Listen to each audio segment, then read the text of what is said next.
So we're gonna pour it into the stand mixer now? Yep. Okay.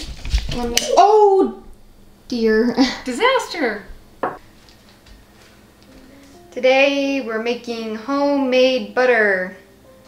Okay. So today we're making homemade butter. This is something that we've never done before. This is our first time doing it. So it may be a complete disaster. Yeah, so it's something that we've been wanting to do for a while now. So we got like this organic cream from the grocery store. It was like really expensive, but I think it's gonna make some good butter, and it'll be good to put on like steaks and cook like eggs with. I love putting butter on sirloin. So we've got everything out that we're gonna be using to make the butter. So we've got our trusty old stand mixer here. We're gonna be using the whisk attachment. We've got a spoon. You need a spoon to make butter. Make sure you got spoons on your checklist, guys. We got some bowls, because apparently you have to like rinse butter, which is something that I never knew before. So we're gonna be using the bowls and some ice and some water to rinse the butter later. And we'll explain that process once we come to it. And then of course we've got our organic cream. And yeah, so let's get started. So what are we gonna do first, Mom? First, we have to shake up the milk.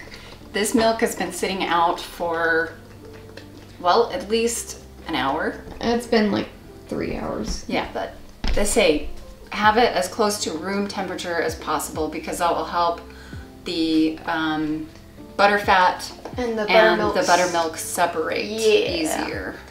So we're shaking it up. Can I shake it? Yes. I'm gonna shake the butter, or not, it's not butter yet. It will be butter by the time I'm done with it. Right. Or else. Or else. Okay, so we're getting that butter fat redistributed through the liquid. Alright, so we've got our cream shaken up. Poured into the stand mixer now? Yep. Okay. Oh dear. Disaster! So we're gonna pour the cream into the stand mixer. Alright. Man, this is gonna be like Quality. Yeah, this is some real high quality filmmaking here. How much butter is this gonna end up making, do you think? I'm not sure, actually. Yeah, if the butter, I'm imagining it's not gonna make a whole lot, because if the butter, or if the buttermilk separates from the cream. There's a lot of fat in that one. This was a partial one that we had, because we used this for whipped cream, right? Whipped cream earlier this week. Yeah, for Zeppy's birthday. Happy birthday, Zeppy. Happy birthday. Happy birthday, Dad. It's his birthday today, too. Yeah, that's true. Okay, now we're gonna put the whisk attachment on low. As my mom was trying to explain over the sound of the mixer, you start out beating the butter on a low speed and slowly turn the speed up until the butter is being beaten super fast. You gotta be careful though, because the cream starts flying out of the bowl, so we put the bowl cover attachment on. As it turns out, making butter in a stand mixer is actually a pretty quick process. This butter whipped up really fast. When you first start whipping it, it takes on the texture of whipped cream, but as you keep going, the cream starts getting thicker and thicker until the butterfat separates from the buttermilk. It happens pretty quickly, and it's a pretty cool transformation to watch. The recipe that we followed said that the butter would accumulate in the whisk attachment of the stand mixer, but as we were beating our butter, none of it collected in the whisk, it just stayed on the sides of the bowl, and my mom thinks that it's just because we have a pretty big bowl for our stand mixer. It kind of looks like scrambled eggs in there. It does. I'm sure people in the comments who have made butter before will be able to tell us exactly what we did wrong. Well, I don't know if it's wrong. It just could be that this is a really big bowl. It is. A really big stand mixer, so. Okay, so are we gonna start rinsing it now, or? Yeah, first we're gonna take this down. Here, hold it up to the camera. Yeah, that looks like scrambled eggs in there. Yeah, so we've got, obviously, the butter fat has separated from the milk there, buttermilk. And we're gonna freeze the buttermilk, right? Yeah, because they say that you can use that in other ways.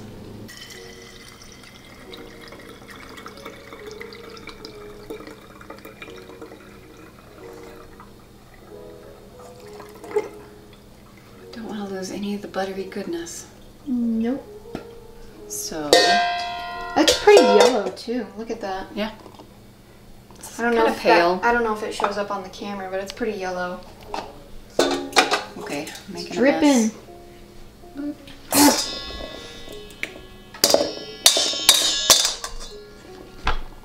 So there's our butter. There is our buttermilk.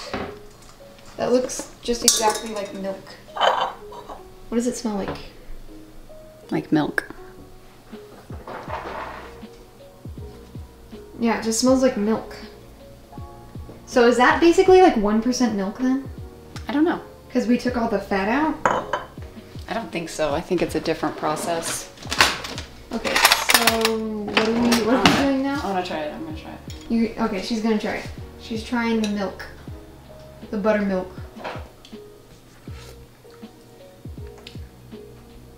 Tastes like milk. Tastes like milk? It doesn't taste like buttermilk? No. Isn't buttermilk supposed to be different from regular milk though? Yeah. So It usually has kind of a sour taste, thick consistency. huh. So we just made low fat milk, I guess. Yes, I don't know. All right, so the way we're gonna rinse the milk is we're gonna put it in an ice bath, because sometimes it says you can just put the ice in with it, but sometimes if you have small pieces of ice, like we do, because it's coming out of our refrigerator, that can make things harder. You get little shards of ice in the butter. So we're gonna do it where we put ice in the big bowl and cold water in the small bowl, and then we just go through it and rinse it up, One. whatever. Okay, so explain what we're gonna be doing, Mom. We're going to be rinsing the butter in water to get out any remaining buttermilk that may be still mixed in with it, with the butter. Because if you leave the buttermilk in it, it can make it go rancid more quickly. And we don't want that, because this was good quality cream. It was. And you tried it, right? Tried the cream? Yeah. Yes, it is very. How did it taste? Very rich, very creamy. Really? Go figure. Mom's got the ice for the ice bath. And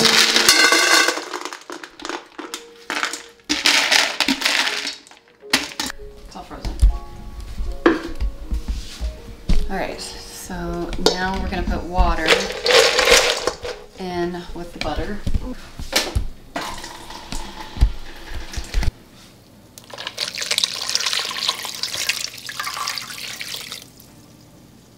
Okay, we're gonna let it sit for a minute-ish to have the water cool.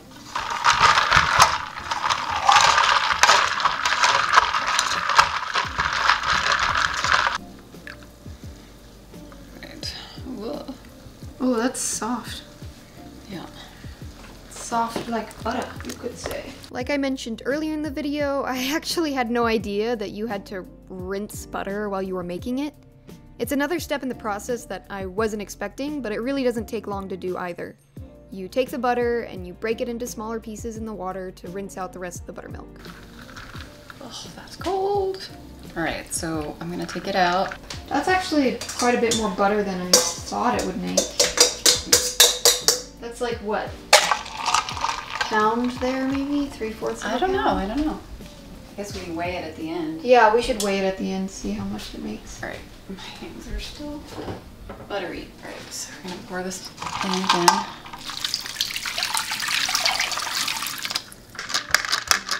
So the instructions said that the lady who wrote the instructions said that she usually does it about 3 times, right? Did she? That's what I read in the instructions. Okay. See how closely I pay attention to the instructions. Might need some more ice in the bowl. Would you like me to get some more? Yeah, let's do that.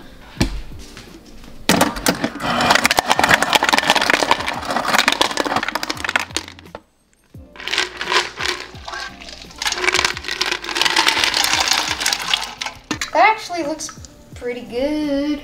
I hope so. So we know it's not a complete disaster so far, right?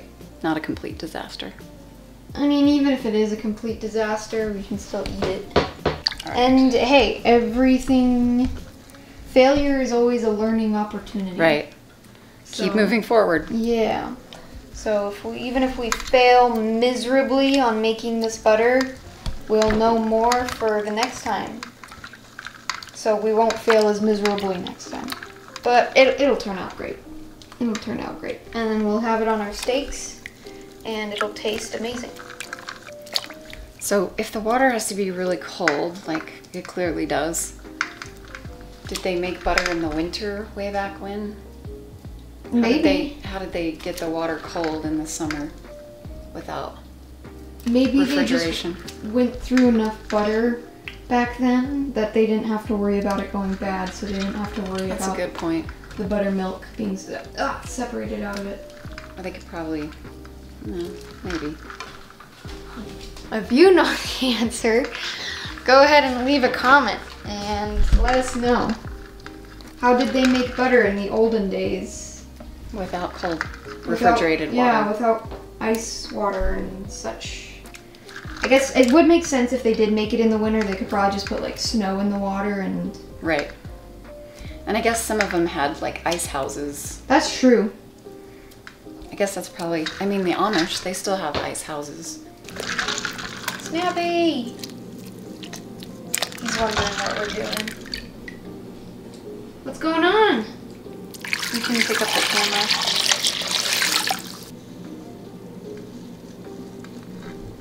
Here, I took a turn rinsing the butter since my mom's fingers were getting pretty cold. Alright. Oh my gosh, my fingers are cold. It's cold. Yeah, it's cold.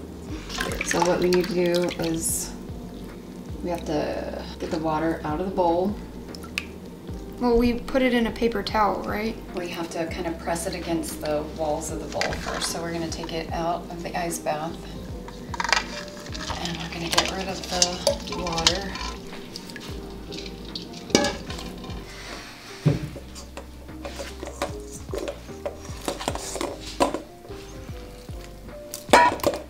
Yeah, I can kind of see some of the water being squozen out of it. Is that a word? Squozen? It is now. Basically, what we're doing here is we're squeezing out as much moisture as we can from the butter until it becomes mostly dry. It says you're supposed to do that until it's mostly dry. It's like working with clay. Carnivore clay. You just want me to mash it in there? Yep. Kneading This is the critical part. Yeah, this is the most important part. Because you have to have the spoon. Yeah, this is what you have to have the spoon for. And at this point, we weighed our butter to see exactly how much we ended up making. Okay, so here's our butter. It's all in the dish. And we're gonna weigh it. We've got 8 ounces. So 1/2 pound of one butter. half pound of butter. All right, so we've got our finished product. Here's our butter. We ended up with 8 ounces, so that's 1/2 pound from, I don't know how much cream. A pint and maybe 1/4? Pint and 1/4. So I had no idea how much we were gonna get out of this. I think it turned out pretty well for our first time making butter. Yeah, so I think this will go well with like some steaks. We didn't end up putting any salt in with it. Typically for our last step, you'll whip the butter and you'll add salt to it, but we just didn't do it this time. Well, we might try it next time, but it tastes really good on its own like this. And so yeah, this will be good to try on some meats. That night, I had a steak and I put some of our homemade butter on it, and it tasted really good. Here's a picture of it. And yeah, so thank you for watching today. Today was day 94 for me. And so that means in 6 days it'll be day 100, and I'll do an update video, probably celebrating something, doing something celebratory on that day. And so make sure you look out for that video. And thank you so much for watching. Please make sure you like and subscribe, and go eat some meat. With some butter on it. Yeah, with some butter on it. Bye. Hey Snappy, you want to try some butter? Oh yeah, is that good? Yeah, he likes it. Oh yeah, was that good, bud?